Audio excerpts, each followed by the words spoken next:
Hello, precious viewers, and welcome to Vegetarianism, the Noble Way of Living on Supreme Master Television. Today, we are going to hear the remarkable story of a truly one-of-a-kind dog. She is a demonstration of what it looks like to persevere. What it feels like to say, I can do what I want to do. Nothing can stop me. I think she's amazing, and she's definitely a gift from God. The 9-year-old Labrador Chow mix named Faith can do something that few other dogs can. She can hop, walk, and run on her 2 hind legs just like a human. Faith's incredible journey began with an act of compassion. Her soon-to-be caregiver, Jude Stringfellow, was then working as an English professor in Oklahoma, USA. One day in 2003, Jude's son Reuben was asked by a friend to help bury some newborn puppies who had sadly passed away. I remember very clearly saying, Reuben, do not bring any of those puppies home. And he said, Mom, they're 2 weeks old and they're dead. I mean, I'm just burying them. Give me some credit. And I said, I'm just saying, don't bring any of them home. And he said, no problem. So he came home with her. Reuben's heart reached out to the little yellow dog who was clinging to life, but who was extremely weak because of an unusual deformity kept her from nursing with her mother. We looked at her, and she did have the 2 back legs, and she had a 3rd leg, but it was upside down and dead, and it was not able to function. You think about this, as a dog is suckling from its mother, it needs its hands to push against the teat. Yeah. It tells me that he just couldn't take it. He knew the dog was viable. He knew she was alive, and he, I guess, maybe internally felt that and put Faith down his jersey and then ran over and jumped over the fences and got home. And he wasn't really sure even until he got home, what he had done. Mm-hmm. But he said, I saved this dog's life, but now what? At first, Jude was nervous about taking 3-week-old Faith into her home. It was my daughters I was more concerned with, not Reuben and not the puppy. So in the very onset, I said, she may not make it. Don't get your hopes up. Don't fall in love. It may not happen. Indeed, though the little puppy seemed too weak to make it, Jude herself couldn't help but fall in love. Something in Faith's eyes persuaded Jude to let her stay. She looked up at us with a hope, a faith. Will you help me? Will you take care of me? You're my only chance. Faith needed surgery to remove her only front leg, which was deformed and keeping her from functioning healthily. Once she recovered, and with the veterinarian's blessings, Faith officially started adjusting to her new home and family, which included Jude, Jude's 2 daughters, Laura and Katie, and the brother Reuben, who had given Faith her second chance at life. The little puppy, then dubbed Yellow Dog, was soon strong enough to move her body around to play and feed. The vets warned, however, that this was unhealthy for the pup in the long run, as she would eventually wear down on her chest and chin from too much scooting. Concerned, Jude and her family did their best to encourage Faith to sit upright with mixed success. They never anticipated how simple it would be to finally get Faith to stand up, let alone walk like a person. We tried everything to make her interested, toys or games or clapping or something, and finally it was her nose that did her in. My daughter was making a peanut butter sandwich. She tried tuna before, no go, but peanut butter. And that dog's ears perked up and her nose popped up, and Laura said, I gotcha. So she put the peanut butter on the end of a spoon and walked around the house with it. And the dog would lift a little bit more and fall, lift a little bit more and fall. And we just used it as a game. Like any other canine cutie, the prospect of a delicious treat kept Faith motivated. Eventually, she lifted all the way up to stand on her hind legs, and her family was thrilled. But the persistent pup did not stop there. We had her about 12 weeks. We did not teach her to walk. We taught her to stand up on her back legs. That's all we taught her. And then one of my corgi puppy that we were fostering bit her on the heel. And if you know about corgis, they want to herd sheep, and so he was herding her around. She did not like that, so she chased him. Her refusal to see differences as disadvantages made Faith stronger and steadier as she continued to stand and run, eventually teaching herself to walk at an even pace and even jump over steps and other obstacles.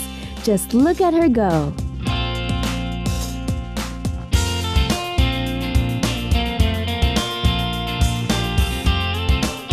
She can move around on her hind feet as well as you and I. So, was she named Faith right away, or did she evolve to that? She evolved to that. I called her Yellow Dog, which is not the least bit original. Kay may have called her Miracle or Hope. And finally, after she did stand up and walk on her own, my daughter Laura said, you know, we should name her Faith. It took Faith on her own to stand up and do the walking. Since she learned to walk at such an early age, Faith's muscles and joints grew to accommodate her unique skill.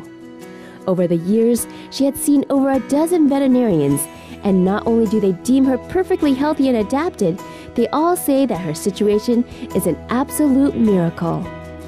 The Miracle Dog became known to the outside world when Jude contacted her local television news station to share Faith's inspiring story. I called a local anchor and asked if they could do a story, and she said sure. So one day they had a slow news day, so she called me and did a story on Faith, put it on the AP, and within hours the entire world was on her phone. It was like amazing. Since that fateful day, Faith has appeared on numerous television and radio shows. The science world is fascinated by her sheer ability to mobilize.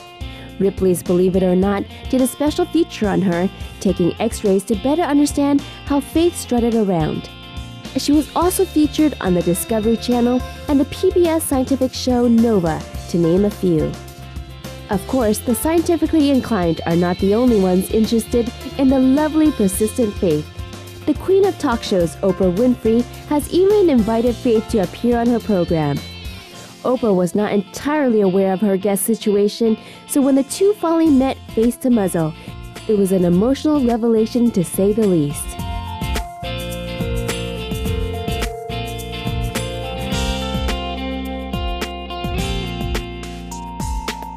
But backstage, Oprah could not stop crying, and my daughter Katie asked her. She said, "Are you going to be okay?" And Oprah, kind of clenched her heart, and she said something to the effect of, "I've actually never been this touched. This is amazing." We surely can empathize and be easily moved by such a resilient spirit. With so many odds initially stacked against her, Faith thrives seemingly without a care in the world, ever so confident and while surprisingly normal. Indeed, her characteristic walk does not seem to affect her energy levels or ability to keep up with her fellow canines. She is active with the other dogs. She's the alpha dog at home. She's definitely the queen. I think she had to be in order to survive the way that she did. She had to create that in herself. Thanks to her feature on Oprah and numerous other appearances in international media, Faith has endeared the hearts of countless fans. She receives up to 300 emails every day, and her website gets over 2,000 daily visits. Of the many people who have met her, all can attest to something very notable. Despite having an unusual appearance for a dog, Faith's so-called disability is almost unnoticeable behind her captivating, lively smile. When you look at her, you just see this big smile, and the first thing you notice is a big smile, and then you think, oh, wait a minute, she's got no arms on her. Oh my gosh, what's going on? And she doesn't notice that. Faith doesn't care. Faith doesn't notice that she herself is handicapped or disabled. And so the message that we take when we go on our motivational speaking tours is that you don't have to look perfect to be exactly what you're supposed to be or who you're supposed to be.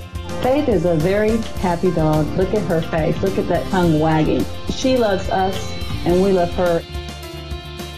Her uplifting and charming personality, on top of all her hopping and running, has enabled Faith to accomplish a very impressive and rare feat for an animal. She has attained the rank of an E5 sergeant in the United States Army. Faith became a sergeant when we went to Seattle, Washington, Fort Lewis, and we mentioned that she loved to see wounded warriors, and so they took us into the Madigan Hospital. She made those guys feel so good, and she did. And there was children there too, because it's a regular hospital, so she made the kids feel great. But she couldn't go into some of the wards, and so one of the generals there said, "You know what? If I make her a sergeant, she can go in the wards at Walter Reed, Sam Houston, wherever she wants to go. She can go in the wards." So they made her a sergeant. It was just supposed to be for a day, and then the members of the Army said, no, we want her to be one all the time so she could always come, go to any base she wants to around the world. And travel she does. Faith's military pilgrimages have helped her reach out to a greater number of people, especially wounded soldiers or those currently serving. her human companion believes that Faith really has an affinity and sense of purpose with these soldiers, and she surely treats every single one of them like her best friend. Wonderful viewers, thank you for joining us today for Vegetarianism, the Noble Way of Living. Please come back to watch part 2 of our program on December 6th to hear some more stories of Faith's travels and how she has inspired people from all walks of life.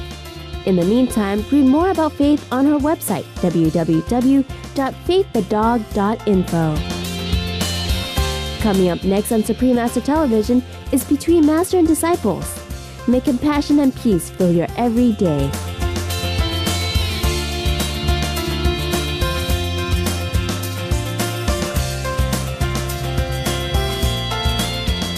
For more details, please visit www.suprememastertv.com/veg.